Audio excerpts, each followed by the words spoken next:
we're like, well, what's the craziest sports story that you can think of? Me, innocent Kenny Caraway, I was like, craziest sports story might be Mike Tyson biting off Evander Holyfield's ear. Oh, that was so crazy. Everybody else come with Ray Caruth. They've come with OJ. They've come with what was the first one that they talked about? They talk just people, terrible human beings in sports. Some murder and mayhem. I imagine Aaron Hernandez was in All that of it. mix. Aaron Hernandez. Yeah. Oh, Aaron Hernandez. I told the story that Westfall told me about Jared Mustaf. I think that was his name. The guy on the Phoenix Suns that when he was coach there that paid someone to kill his girlfriend, and then that guy chickened out, and then his own cousin flew up, killed a girl, and then flew home, and then he sat there on the bench as like a guy who literally was part of a murder for hire.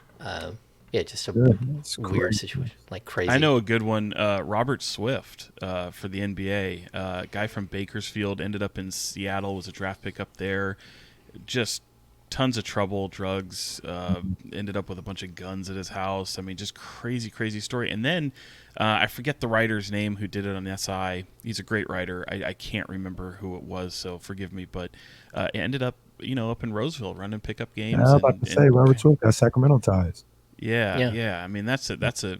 I think it's a little bit of a story of redemption after what he's been through and just kind of finding a peace in his life. So that was really cool. I mean, Royce White is a crazy story, just all over things that he's done. I think, honestly, just to kind of keep it uplifting, I think the most crazy story in sports that I can just recall, aside from, like, if you remember, Kenny, I think you and I are about the same age, and everything Dennis Rodman did was just unbelievable, right? Especially during the finals. But the one that comes to mind for me is a story I saw in Real Sports, and it involved the gymnast Dominique Moceanu and her sister, and how they were separate. They grew up different lives, didn't know the parents, all this stuff, and then she grows up idolizing her which is her sister, and has no idea that they're related. And I think it was Bernard Goldberg who did the story,